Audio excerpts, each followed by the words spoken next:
epidemics, wars, floods, and wildfires. These are what God uses to punish mankind, as recorded in the Bible. In reality, the story of death and human suffering isn't just confined to ancient history. It also unfolds in the future. Just take a moment to notice. The world today resembles a canvas filled with the disasters you read about in the Bible. If humanity were to face God's wrath once again, everything would surely be much worse than what happened in the past.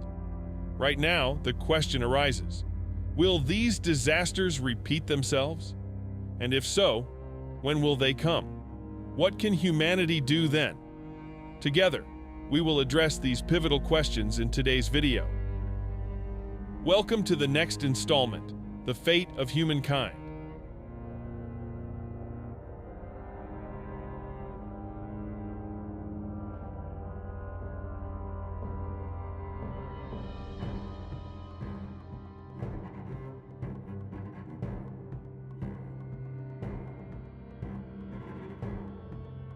Up to this day, people still read the Bible for various reasons. One of them is because they fear that natural disasters will recur one day. The writings in the Bible clearly have a significant impact on a portion of today's humanity. And of course, there is no doubt or fear without reason. In the book of Genesis, it is written, "Listen carefully, I will send a great flood to this world to destroy all creatures, destroy the places with life under this sky. Everything on earth will be destroyed." Genesis is the first book of the Bible. It tells us that God created the universe in 6 days, then destroyed it in just 10 pages. He created the great flood to punish humanity for becoming too corrupt. The cruelty of humanity made God unable to stand idly by. He wanted humanity to vanish completely from the universe.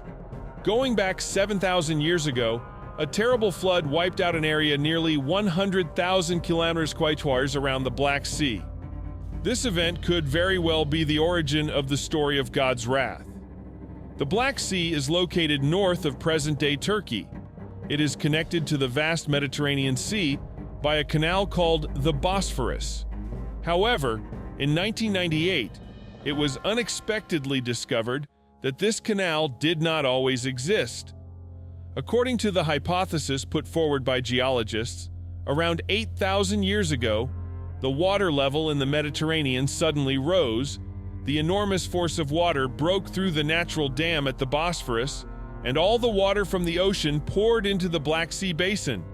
Today we call this hypothesis the Black Sea Flood. A massive amount of water flowing in from the Mediterranean caused the most horrifying disaster in history for people living around the coastal areas. The scale of this disaster could easily rival that of biblical disasters. Just imagine how much water it would take to break through such a gigantic natural dam at the Bosphorus. To find more convincing evidence of the flood, oceanographers even painstakingly redraw the map of the Black Sea floor. With accurate 3D simulation software, images of the previous dam when it was breached by seawater emerge. It is clear evidence of the fierceness of the flood. Not stopping there, freshwater shellfish were found at the bottom of the Black Sea. Let's ponder for a moment. Why are there freshwater shellfish here? Is it because the Black Sea used to be a freshwater lake, separated from the Mediterranean Sea? What made it become a salty sea like it is now? Surely you have the answer. This disaster has permanently altered the structure, the historical landscape of the region. Science has proven the horror that humanity had to endure that day. Tens of thousands of people living nearby may have been swept away forever. After finding extremely convincing evidence of past disasters, another question arises, even more challenging to answer. What caused the sea levels of the entire ocean to rise to the point of overflowing into the Black Sea? Nowadays, we are no strangers to the phenomenon of rising sea levels, often discussed in the news. The most common explanation for this phenomenon is the melting of the polar ice caps. Interestingly enough, in the past, humanity also experienced a long period known as the Ice Age. By now, most of you are probably thinking the same as I am, right? The world underwent significant changes during the Ice Age. For example, There was reportedly a 3-kilometer thick ice block from Greenland slowly drifting southwards, passing through Chicago or New York. The Earth back then was like a gigantic freezer, ready to freeze anything on it solid. However, around 11,500 years ago, the Earth began to warm up. This meant that the ice blocks began to melt, releasing a massive amount of water. The sea level rose over 60 meters in a short period. The narrow isthmus separating the Black Sea and the Mediterranean Sea could not withstand the force of the water and quickly collapsed. Do you realize that this may be the most evident disaster repeating itself day by day for us? It has happened and is happening even as you sit here watching this video. The world is currently facing rapid warming, along with geological changes causing polar ice to melt quickly. Satellite measurements show that ice sheets in Greenland and Antarctica are melting at an accelerating rate each year. This ice melting leads to future sea level rise, affecting the entire globe. Just 1 meter of sea level rise would result in hundreds of millions of people in coastal areas losing their homes. It not only devastates habitats, but also undermines the culture and society of many regions. According to scientists' calculations, when the ice at both poles completely melts, sea levels could rise by up to 60 meters. At that time, Earth will still be a green planet, but entirely blue with seawater. In the Bible, after the Great Flood, God said He would not wipe out life on Earth again. But what can guarantee that disasters do not exist in one way or another? We have discussed the 10 plagues the ancient Egyptians had to endure. This is also a highly compelling example of the disasters humanity has faced. These plagues included the Nile turning to blood and mass fish deaths, frogs infesting everywhere, swarms of flies and mosquitoes, livestock nearly wiped out, boils afflicting people, hailstorms with thunder, raining fire from the sky, locust plagues, the world engulfed in darkness, and the firstborn sons of Egyptian families all dying. You can learn more about the causes and explanations of these 10 plagues in our next video, so be sure to subscribe to our channel to follow the fascinating upcoming videos. In summary, all the plagues mentioned likely claimed the lives of tens of thousands of ancient Egyptians. Another passage in the Bible speaks of cities being buried in dust and fire in just a few seconds. Do you think it's just a fantasy? Unfortunately, it has indeed happened, and it could happen again. Human beings, with their extraordinary intelligence, are imposing their absolute dominance on Earth. In modern bustling cities, people enjoy shopping and savoring the beautiful life every day. Now you can close your eyes and think about what we will do when darkness falls, with ash and meteorites raining down. Millions of people perish in the devastating flames. Don't call it a fantasy because it has truly happened in the past. The book of Genesis, chapter 19, verses 24-25 states, "The Lord rained down sulfur and fire from heaven to punish Sodom and Gomorrah. He punished the cities and their inhabitants, as well as every living thing on the ground." These two sinful cities have been the subject of archaeological efforts for many years. Around 1970, Jordanian scientists excavated 2 abandoned cities believed to be the origin of this biblical tale. The ruins of Babed Dra and Numeria closely resemble the descriptions of Sodom and Gomorrah. Babed Dra was once situated on a large hill overlooking the Dead Sea Plain. Today, it is nothing but a pile of rubble. Yet, within this rubble lies crucial evidence of the biblical story. The ruins of Babed Dra are extensive, with many unexcavated tombs estimated to number over 20,000, according to archaeologists. Just by taking a stroll, one can easily find scattered human bones throughout. It was a densely populated area, bustling with activity during ancient times. For over 600 years, the civilization of Babed Dra thrived. However, around 3250 BC, its entrance mysteriously blocked, and it was eventually abandoned. No one knows why this happened. Just 12 kilometers away, the city of Numeria also presents evidence of sudden abandonment. But the reason for its abandonment is much clearer. Based on a layer of thick ash about 60 centimeters deep, scientists were astonished as such an ash layer couldn't have been produced by normal household fires. It would require a large, even colossal conflagration to generate such a layer of ash. Further study of Numeria's civic structures revealed even clearer evidence of disaster. Human remains, partially buried, narrate the story of what happened here in the past. Next to the civic tower, scattered bones are found around the area. Their cause of death can only be attributed to being crushed by the collapsed tower, as bones are covered with rubble. From these bones, the cause of the fire gradually emerges. Upon careful examination, it was concluded they perished in earthquakes. It seems illogical, but what does an earthquake have to do with the fire recorded in the Bible? 4,500 years ago, a horrific earthquake occurred in Numeria, causing complete collapse of the structures. This was not the first time earthquakes threatened the inhabitants around the Dead Sea. Here, minor to moderate earthquakes occurred frequently, to the point where people didn't bother much about them. However, every few centuries, a tremendously large earthquake struck.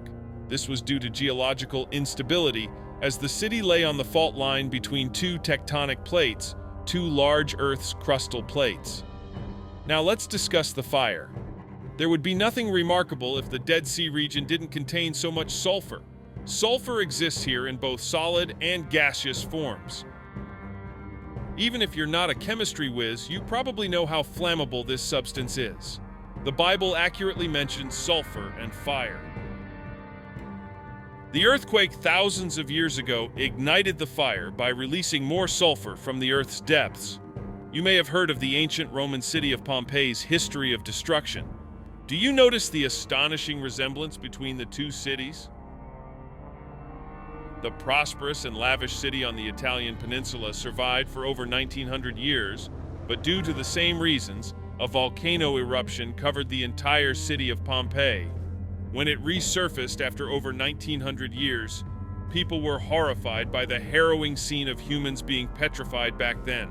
Whether it was the sulfur flames that destroyed Sodom and Gomorrah, or the volcanic ash that devastated Pompeii, such stories indeed exist in history, and such stories continue to unfold. Why are these ancient stories written in the Bible, passed down from generation to generation, its history, its culture, passed down to this day, and in recent years has been verified? If traditional history and culture aren't meant to inspire and warn humanity, then what's the meaning and necessity of transmission? In the modern world, earthquakes are among the deadliest disasters humanity faces. The earthquakes in Haiti and Chile in 2010 showed us that millions of people can be threatened by earthquakes. Because today, the population is concentrated in urban areas many times more than in ancient times. The scale of destruction is immeasurable when disaster strikes. Perhaps the west coast of the United States is the area most cautious with forecasts from the past. Like the Dead Sea region, the coastline of California is located on the fault line separating two giant tectonic plates.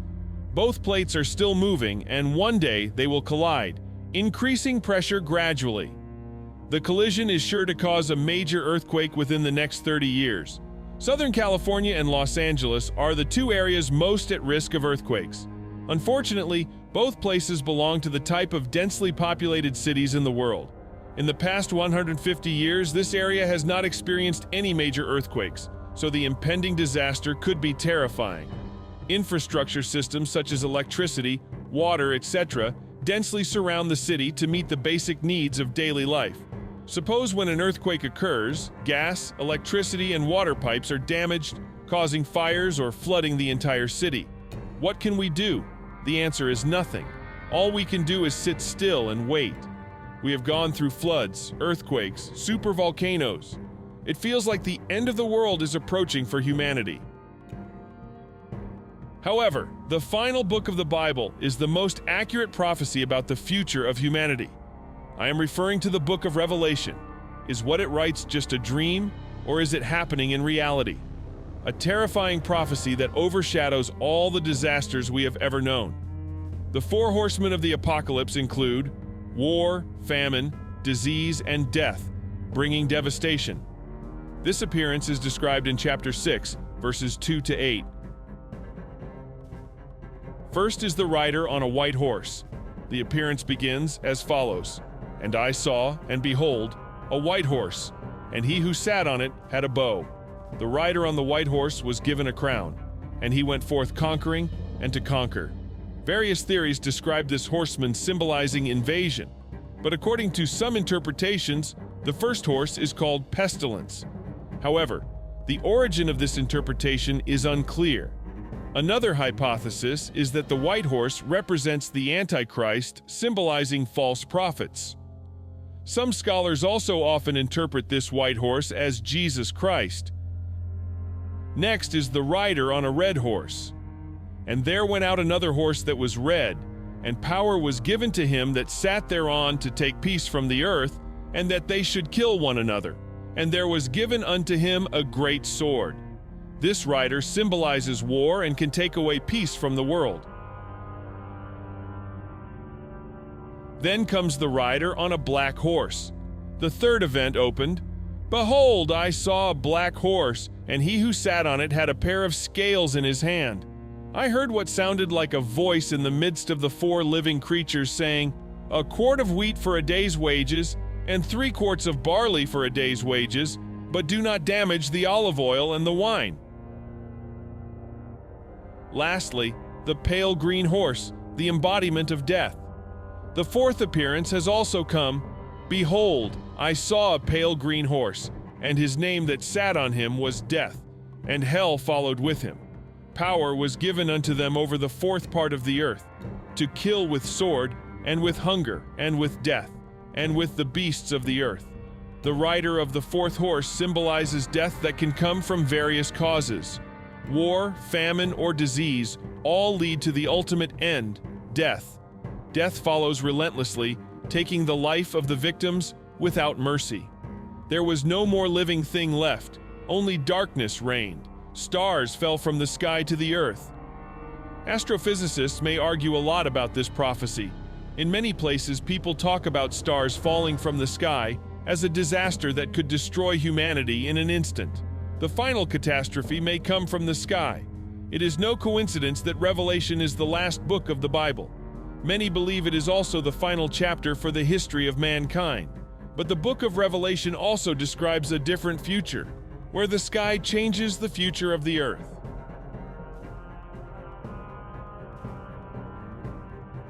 The book of Revelation, chapter 6, verse 13. "And the stars of heaven fell unto the earth, even as a fig tree casteth her untimely figs, when she is shaken of a mighty wind." This verse is especially accurate as modern astronomy has developed. The possibility of humanity being wiped out by a small asteroid or a large comet is always present. 65 million years ago, the dinosaurs, the dominant creatures of the world, also became extinct because of this disaster. Humans may also not be able to escape fate like the dinosaurs of old. The scale of this catastrophe surpasses all imagination, annihilating nearly half of the species, not just dinosaurs. You can use any search engine and type in Apophis. That's exactly what we have to face in the near future. If it collides with Earth, an explosion equivalent to 100,000 nuclear bombs at Hiroshima will occur. No one is certain whether it will hit Earth or not. It's difficult for any organization to make an absolute accurate prediction about the path of this destructive object. Everything that happens in the past has its cause. Remembering history is essential when looking further into the future. The present world is not only threatened by natural disasters, but also inundated with human-induced death. Wars, hunger take away the lives of thousands of people every day. Isn't it caused by humans themselves? This Earth has taken over 4 billion years to form and develop, yet humanity is now ready to bring that entire process to zero with the push of a button. Do you believe that the Bible truly foresaw the future of humanity? What should we do? Or more precisely, what can we do? Hopefully, God will not be angry again. Thank you for watching today's video. Your support will be the motivation that helps us persist and become more resilient every day in seeking solutions to larger mysteries. And now, goodbye and see you again in the next videos.